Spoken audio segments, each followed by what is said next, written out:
time to go search for it. All right, here we go. So this is, all right, this is going to lead to what's called a financial panic. A massive financial panic. Because people are borrowing money, buying land, speculating to feed the textile mills of Britain. And they're buying this land. And what happened was, oh, here's a representation of people. This is a real estate dealer, and he's snookering people. He's cheating them, thinking he has land to sell, and he doesn't really have it. So that's kind of mocking people's thirst for riches. Speculation is very, very, very alluring. To get rich without work. Everybody would like that. And it's an element of capitalism. Well, you're borrowing money to buy land. The price tumbles, you can't pay back your debt. You can't pay back your debt. What happens to the bank? Gone. And this is not the situation of today, where because of Franklin Roosevelt's New Deal, there's insurance on the banks. Back then, it was gone. And if you had a savings account in the bank, what happened to that savings if the bank closed? Like it never existed. And if you lost your money or worried you might lose your money, what would your mood be? I'll give you a hint.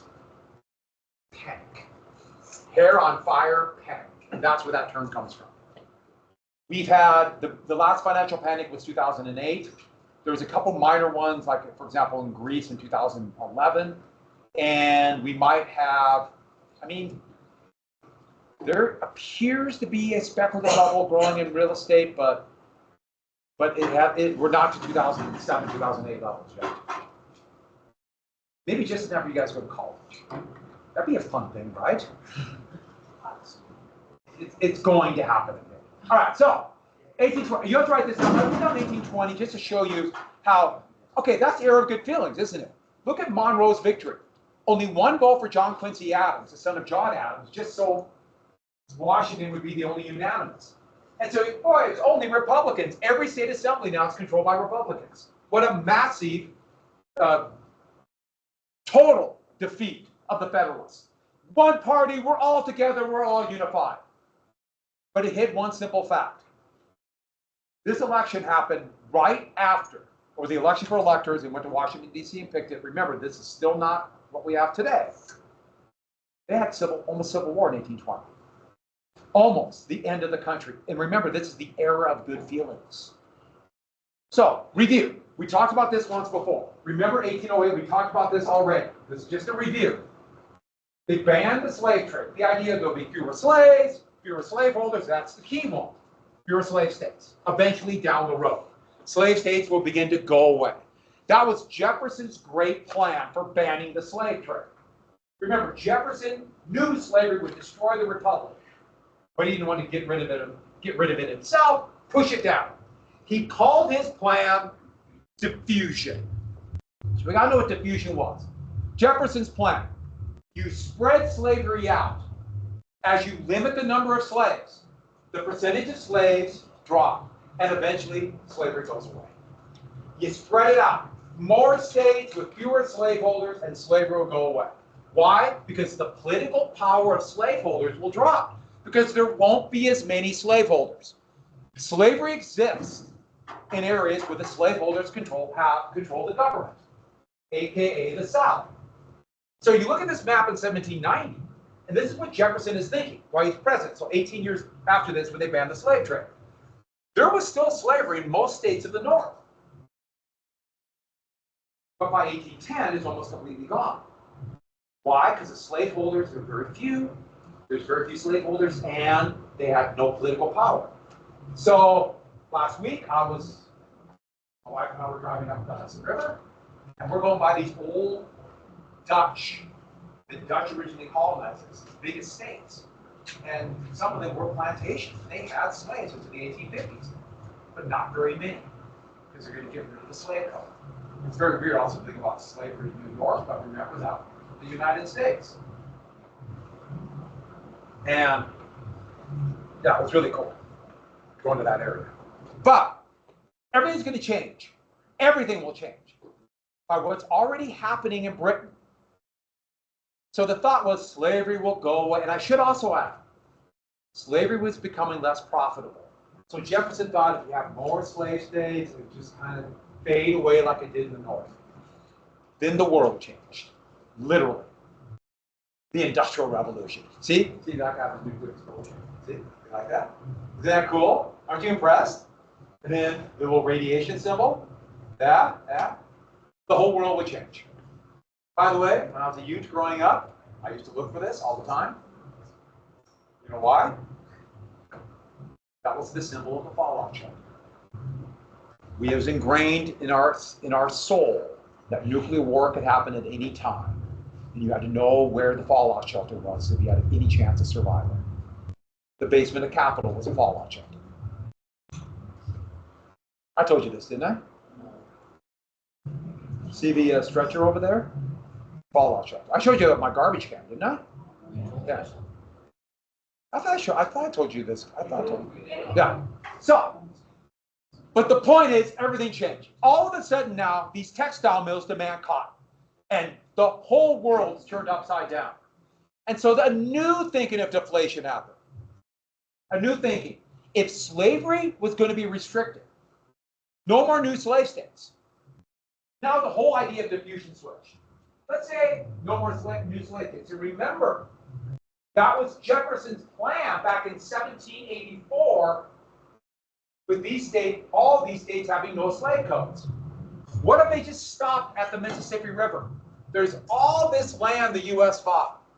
That means there will be a concentration of slaves in whatever remaining slave states they are. And even with banning the slave trade, we're going to have children and the number of slaves will go up. What is the greatest fear of slaveholders? Yeah, slave rebellion. And what they said is, if you don't expand slavery, aka diffuse it, so Jefferson's plan is being turned on its head. You're condemning us to slave rebellion. So we need more slave states. We need to protect slavery even more. That's why I wanted you to read that Zen chapter when I was gone. And that was due yesterday. I got most of those graded, so hopefully Friday I'll get them back as soon as I get it recorded. I have a few more to record. The same questions from that packet. Chapter 9 is in. Everyone know what I'm talking about? All right. So. Okay.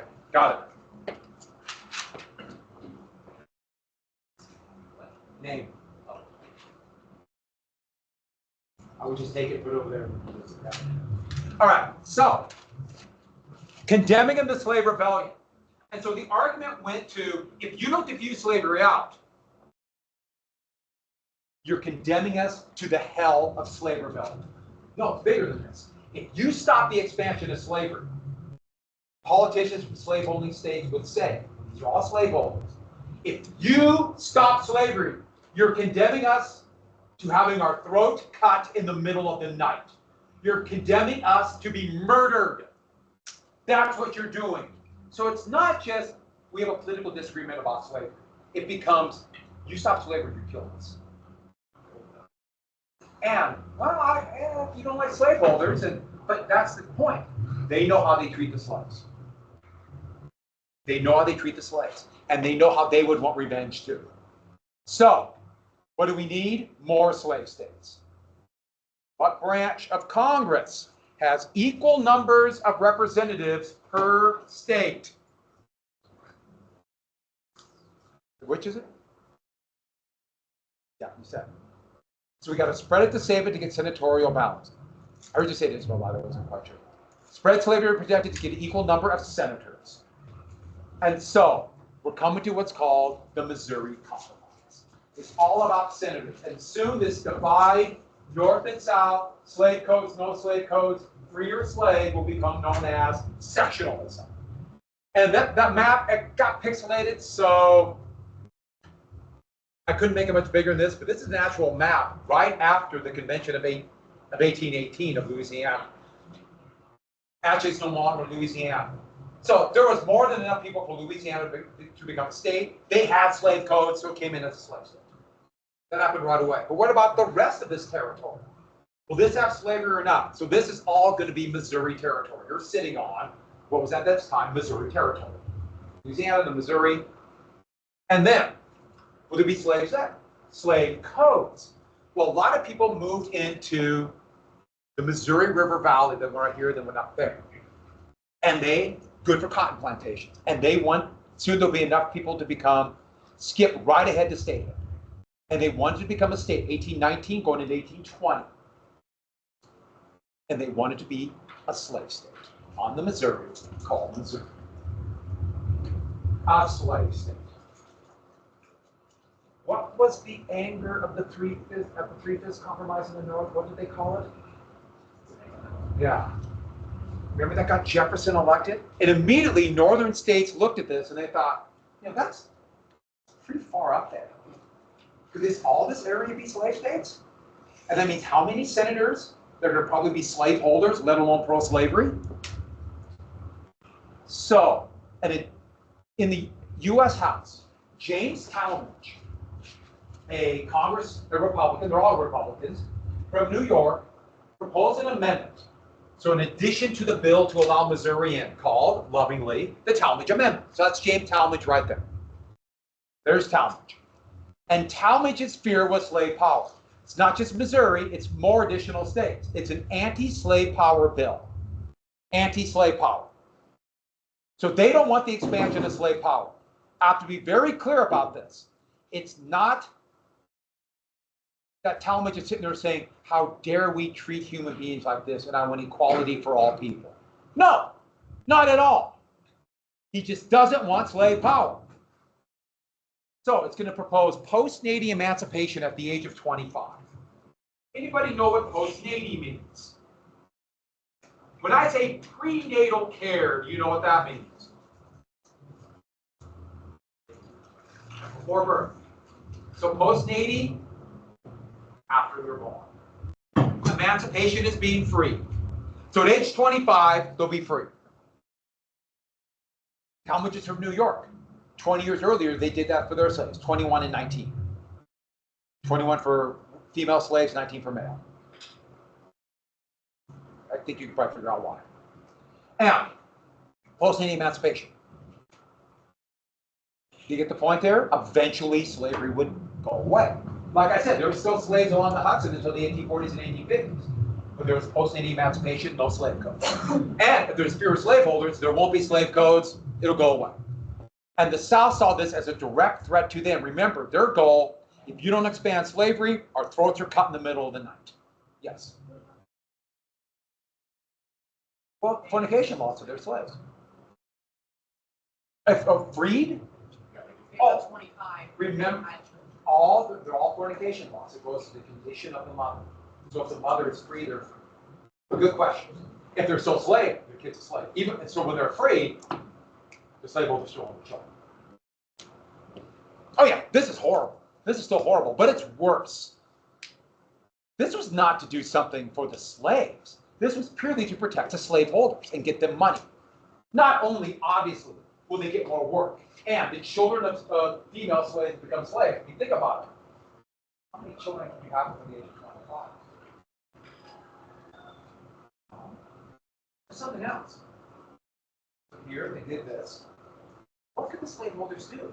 This is to recoup their money. What could they do before they turn 25? What's that? Sell. You catch that? They can sell them. They can sell them to a slave state. In fact, the term will become known as down river, down Mississippi. Sell them to these new plantations. In fact, they would tell their slaves in New York, they're enslaved people, don't run away, don't resist, and 25 you'll be free. Right before they turn 25, they ship them off. And now they're permanently slaves for the rest of their life. And therefore, the slave holders get their money. This is actually shockingly cruel. And that's part of the plan. So, in these states, this happened in New York. Talmadge is thinking, then we don't have to deal with, they're known as freedmen, emancipated slaves, aka people who aren't white. And they made it very clear, we won't have to worry about people who are not white, and so we could have this white republic. And they're very open. This was not hidden at all. They said it all the time. We're going to have this white republic and only white people. We won't have Haiti. And they talked about Haiti all the time. So, a white republic. So Talmadge was no fighter for freedom per se. Yes, post-Canadian emancipation is better than permanent slave codes. But we have to understand what's going on here. Well, it passed the House. The Southern members of Congress were shocked. But Northern Republicans, they're all Republicans, hated slave power. They might have been all, hey, you can have slaves in the South, we don't care. But we don't want any more slave power. But it was stopped in the Senate. And the Southern reaction was an absolute freakout. Don't forget, in the Senate, it's stopping action or stopping radical action, and there was an equal number of slave states and free states. The Southern reaction: if you don't allow the spread of slavery, you're destroying our way of life and killing us with slave rebellion. Therefore, we need senatorial balance. We must have an equal number of slave states and free states, or it's over. Secession. And everybody knows secession means civil war. It's either this or war. You're condemning us to have our throats cut in the middle of the night.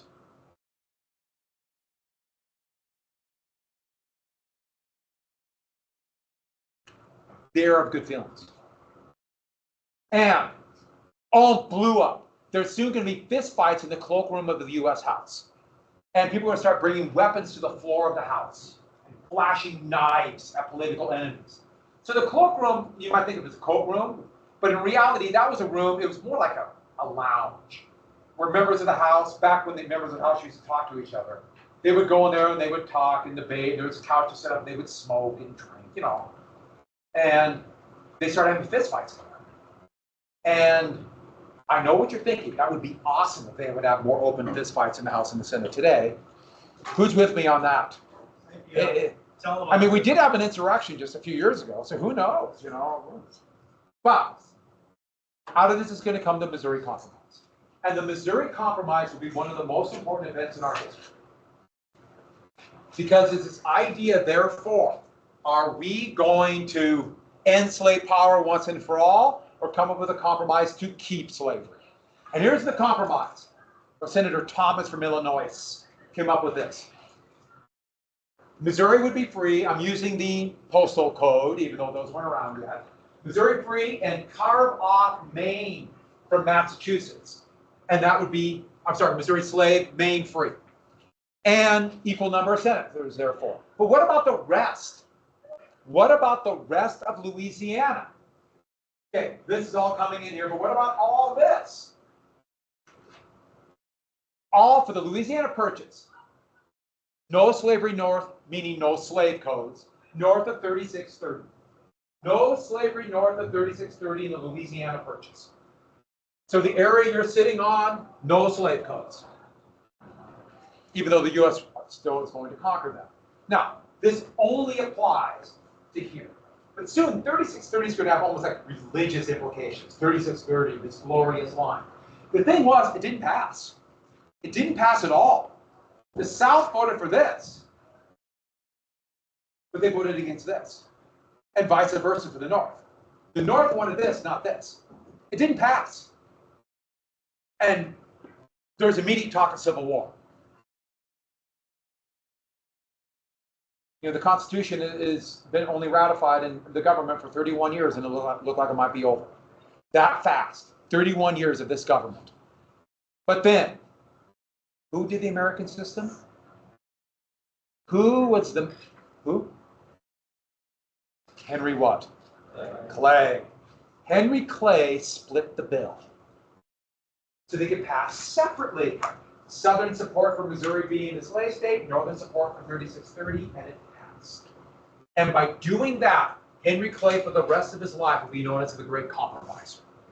I stepped in and saved the Union. Henry Clay, a slaveholder from Kentucky, would be this compromiser. And so this is going to cement his legacy, and he just assumes I'll be the next president. And so the Great Compromiser, the Union, is saved. And in the floor of the House, there was hugging, cheering. They passed champagne around. We saved the country. Did they save the Union? The Union's gone. There's no more United States. Oh, that's weird. Did they save the Union? It survived. If there would have been civil war in 1820, the South would have won.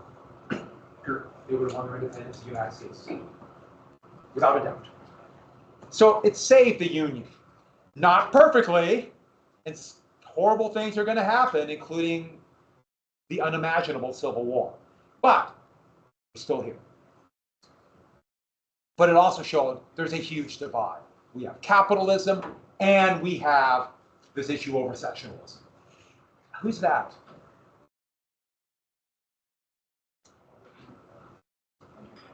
Andrew Jackson. All through this, Jackson is becoming a more and more prominent politician. He's becoming one of the most famous Americans after the Battle of New Orleans. He is a national hero. Am I sharing? Good. I'm going to get the Spartans today. So the Jacksonian era. Now, keep this out. I'm going to talk about this really quick. A couple things on here. And there'll be a couple notes too. But just things we're going to add to this. You know, talk about Jackson, talk about the Seminole Wars. Did a great job with that. Well, let's talk about the Jacksonian era. The important thing about Jackson is this. He really is one of the most controversial characters in American history. He, to some, is going to be the general, the hero, the fighter for democracy, the fighter for the common man, but also a tyrant.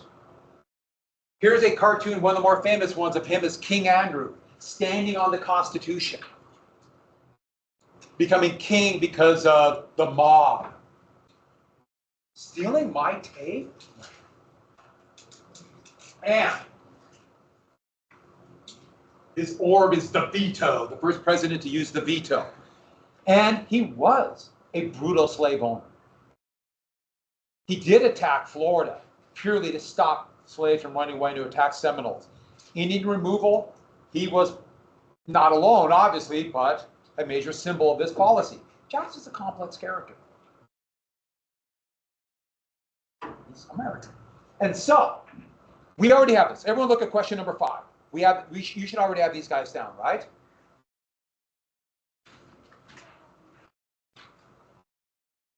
Jackson. So we already answered this in the video. Do we have Clay? Don't we have that? Adams? Everyone have that for number 5? And they're all Republicans. And they were going to be like popular sons. So like the West, the North, the East, the South.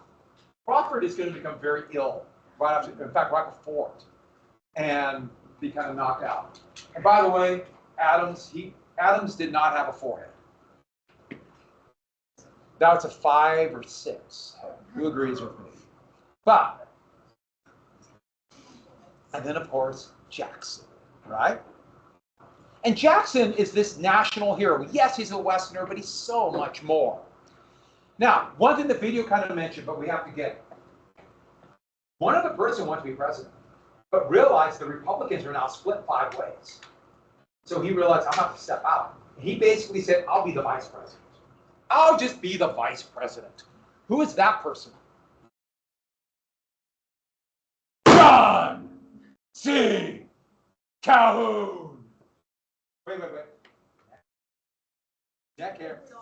Halloween is tomorrow. You want to scare people. Come with this horrible person. If you ever see beat, that means vice president. He'll be the vice president. So whomever's elected president, they're going to have Calhoun. Everyone got that? They're going to have Calhoun.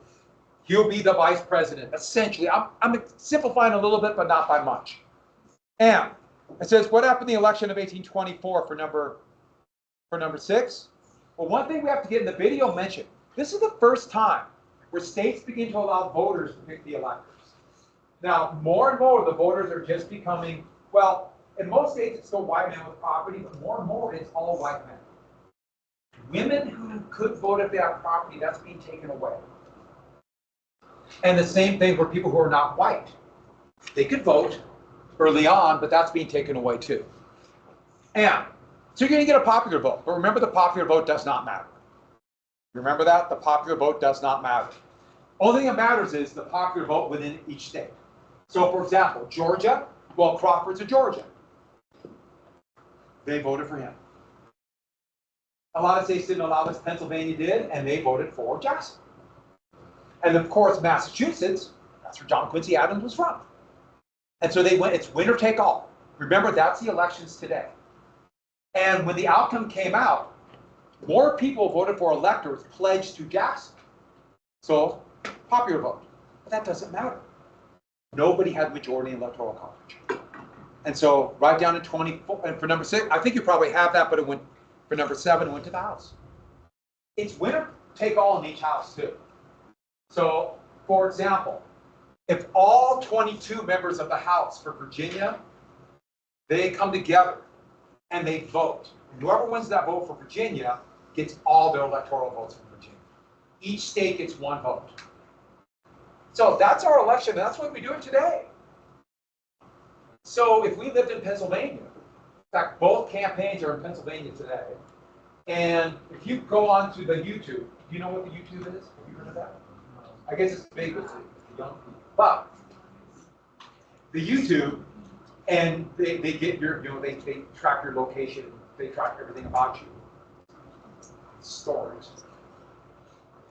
They pay attention where you're at. And you'll be inundated with ads either for constantly for Trump and or Harris. Probably not paying. Just like in Montana, they track where we at and what ads we get.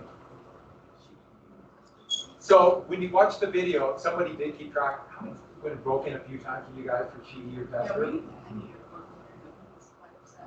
What's that? What's up there? Because he was counting and then it got interrupted during our class. Sometimes they, as I understood it, like one period, couple periods it didn't happen. And a couple periods it happened. Read nothing but Trump and Harris ads. And they're not even campaigning in Montana. Where are they campaigning? Pennsylvania, North Carolina, Georgia, Michigan, where am I at here? Wisconsin, and Arizona. That's the only places they're campaigning. I should add, I'll tell you one thing about the election so you need to know.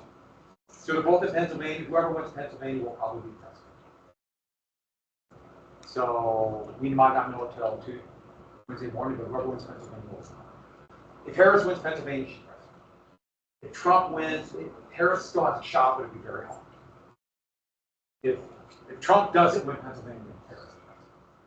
It's just almost, that's the election. That's where it'll turn out. So they don't care what happens here because our popular vote doesn't matter at all. Montana's 4 electoral votes will go to Trump. Just in California, I'm not campaigning there because all 53 of those will go to Harris without a doubt. And so that's our system today. Oh, one more thing I want to talk about the election. We are in a fascinating time for elections.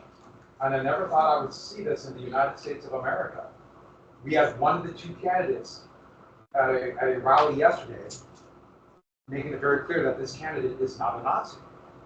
And I'm just in awe that is happening in the United States right now. That one of the candidates feels it necessary to say, I'm not a Nazi. Yes, I've said that I admire things about Hitler, and I wish I had Nazi generals, but I'm not a Nazi. And it's kind of mind-boggling, because I don't know if you know this, but the United States kind of fought a war against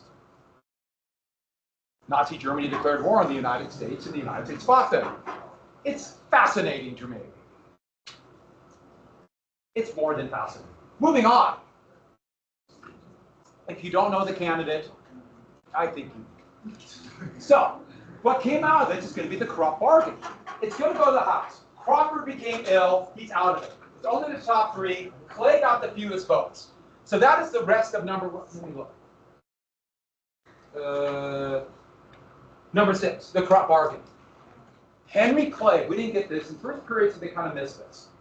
So finish this up for number 6. Is that right for number 6? Yeah. Henry Clay threw his support to Adams. Why? Adams would support his American system. So everyone got that? Clay threw his support to Adams. That's the corrupt bargain. But what did Adams give Clay in return? Clay became his Secretary of State. Everyone got that? Now, why is that important? Jefferson was Washington's Secretary of State. Madison was Jefferson's Secretary of State. Monroe was Madison's Secretary of State. John Quincy Adams was Monroe's Secretary of State. It seems like you're picking, anointing your successor. So he's giving him the presidency. Because as we all know, the Secretary of State now is going to be the next president. Who's Secretary of State now? Obviously not. It's Anthony Blinken, by the way. I know all of you are ready to say it. Anthony Blinken. He's Secretary of State. So, that's the corrupt bargain. Jackson supporters claim this was a deal made. Now, yeah, there was a deal. But that's politics. I mean, that's logical. Clay wanted the American system. Adams said he would support it, but you can see Jackson supporters saying they're going against the will of the people. Yeah, they kind of were. Here's a political cartoon showing the race for the election, and this is Clay, Crawford, that's supposed to be Calhoun right there. That's Jackson. I'm not sure what they're doing. You know who that is, right?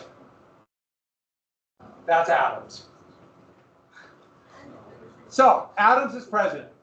So the election of 1828, number 7, that's number 7, we have a repeat. We have a repeat. Adams and Jackson. Now, Jackson, they're both still Republicans. They're both still Republicans. But Jackson supporters started saying, we stand for the will of people. We stand for what the people want. We stand for those who should be making the decisions. And they started calling themselves the what? Jackson, and add this to number 7 if you need to, the democracy. The democracy. Well, the democracy and the true successors to Jefferson, that will be the Democratic Party. And the roots of the Democratic Party then go to that, the democracy. And more of these, they try to call themselves National Republicans, but eventually they'll take the name of the British Opposition Party. Do you remember the term from the Revolutionary War? They would call themselves the Whigs. W-H-I-G. Everyone got that? The Whigs. And the main thing about the Whigs is they hate Andrew Jackson. And they hate democracy. But the I hate Andrew Jackson and democracy party is really kind of long. So they just said the Whigs. One more thing. I want everyone to look at John Quincy Adams. Do you see it? Do you see it? Do you see it? What does he look like? Once I say that, you can't unsee it. Yeah. Oh, a what? Oh, the penguin from the Batman? It kind of does, but I see more a different kind of animal. Not a penguin. Yeah. That's pretty good. I like that. Especially the previous pictures. Like that. Yeah, that's definitely Humpty Dumpty right there. I tell you, I see something else. I see a salamander. Doesn't he look exactly like it? Think about it, right? Look. It's the same thing. Which bird related, egg related. All right, so one thing I have to add during this election. During this election, and this one we have to add to our notes. They mentioned in the video, but I didn't give you much room to put it in. Well, a tariff bill came up to dramatically increase the tariff. A huge increase to more than double the 25% tariff. But remember, a tariff is a tax on imports, so there's different taxes on different things. And here's the thing. It was a trick by the supporters of Jackson. That's why I put Democratic trick, even though they weren't quite called Democrats yet. They put this tariff that is incredibly high, knowing it will raise all prices, for one very important reason. They were going to trick Adams, who's still sitting president. So during the election, Adams would do this. He'd get this bill. If he signed the big tariff, then supporters of Jackson's, the democracy, can hit him for raising prices on working people. Tariffs raise prices. If he vetoes it, they can say he's a hypocrite. You say you want a tariff? the American system and you veto it, he's a liar. He's a rich, elite liar who will say whatever it takes to get into power. And that was the plan. It's a crude trick. Adams signed it. And immediately, the very same people who pushed the bill secretly would turn around and call this tariff a great name. And I did this just for you, considering what tomorrow is. The tariff of abominations. Like the font? Isn't that kind of scary? Isn't that scary? The tariff of abominations.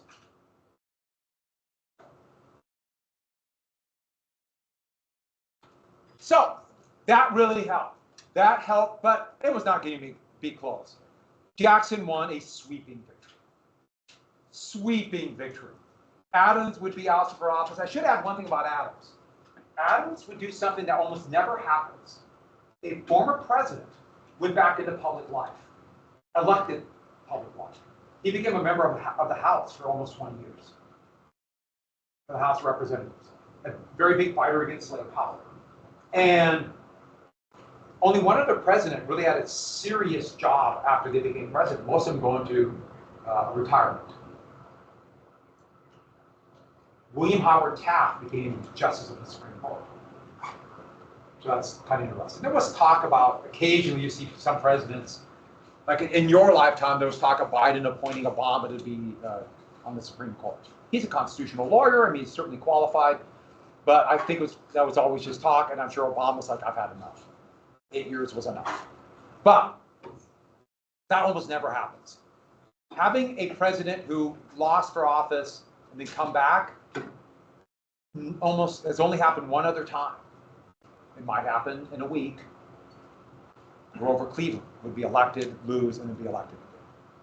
So, one important thing to see about this election, the big difference was this: more suffrage, more people could vote. In 1824, 355,000 people could vote for electoral. Look how many more people voted here. That's pretty startling. And the big reason was this: all of these states, or almost all, they still had either the state assemblies pick the electoral college, or they had big property requirements to vote. By 1828, they started to get rid of them. And that truly is the influence of Jackson and the democracy. I mean, our idea of democracy comes from the influence of Andrew Jackson. And it's going to be a worldwide phenomenon. Once again, Jackson's a complex character. I mean, I guess complex in, if you like democracy, Jackson's could be someone to admire. And then there's things I really despise about Andrew Jackson. Once again, he's dead. So we have to pick and choose what we like and dislike about somebody and learn from them. So, one more thing. I thought this is just a really...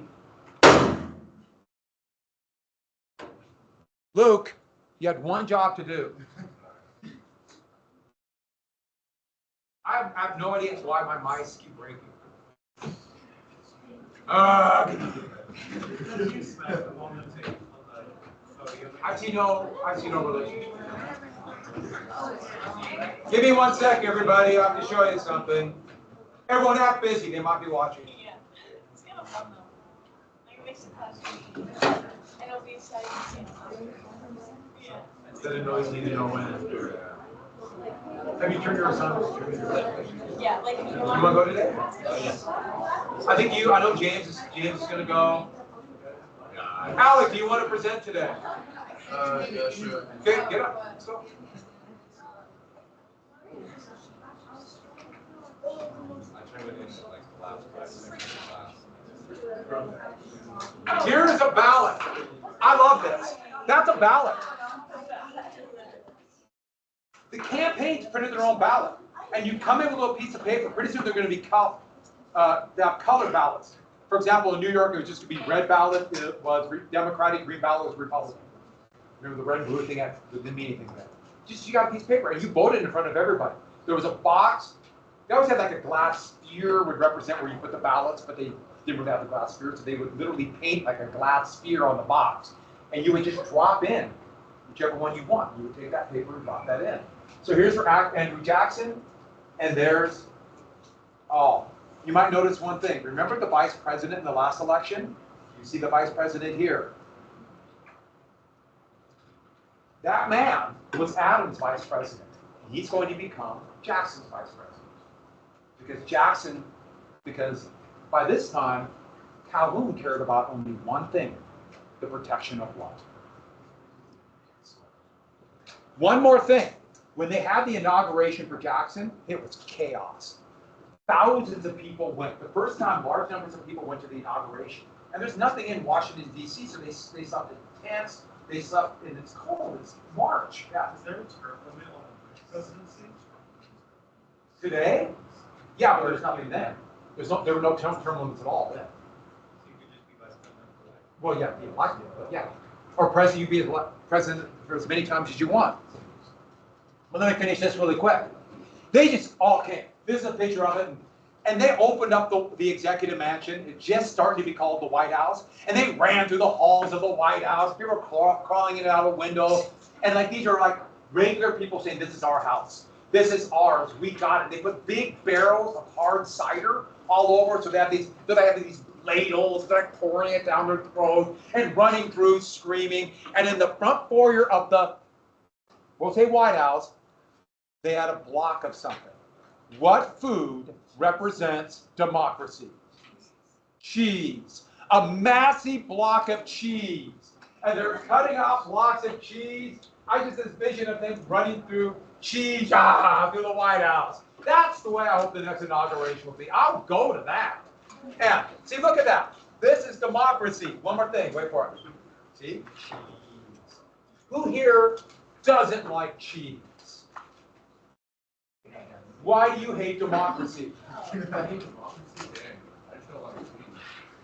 Cheese equals democracy. That's science. That's math. That's science. This guy doesn't even eat a burger.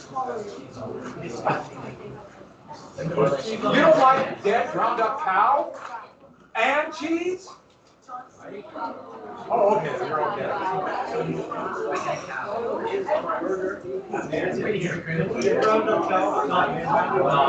Oh, I got good news for all of you. Since I did not get as far as I wanted, the reading assignment will be due on Thursday, on Friday. Unless you want, I got the quiz written. I can do it. Did you hear what I said?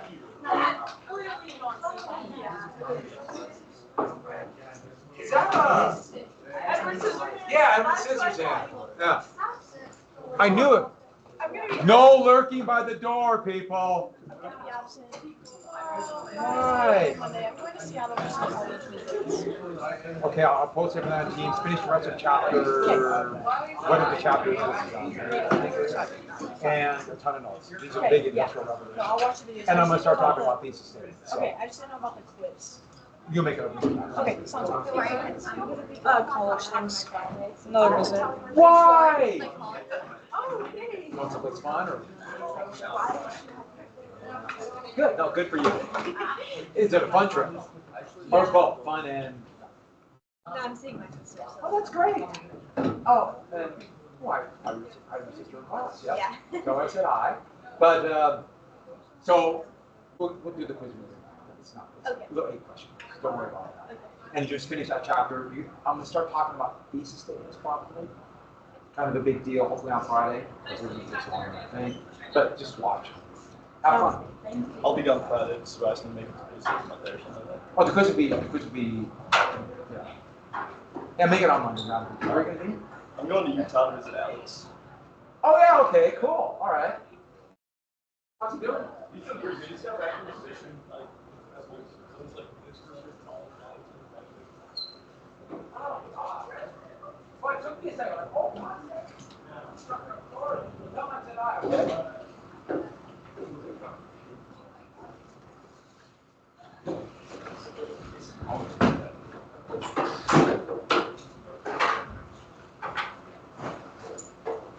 My book.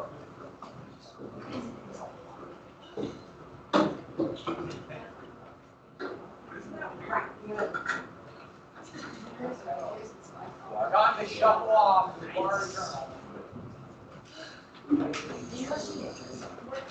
Got that work done. Awesome. Didn't mean to be there. You're back, John. Good. Yeah, I just basically put out the chapter. What I did is I gave, I was worried about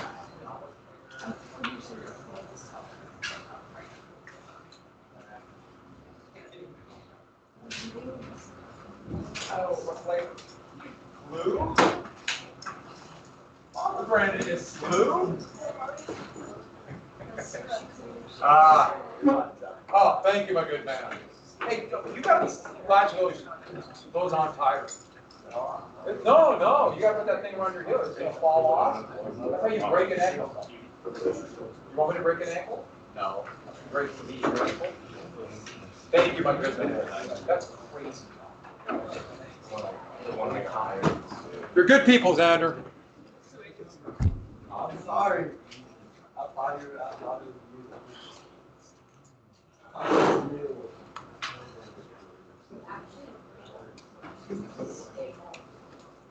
We got to this, didn't we? Please say we did. Yeah. It's like the next slide, Ron. Everybody take out your notes and also that worksheet for Jackson. Oh, Connor here to write a couple short ID. You gotta have a bribe. By the way, this is all filmed. You not having a bribe for me. Say out of the camera. You didn't say out of the camera.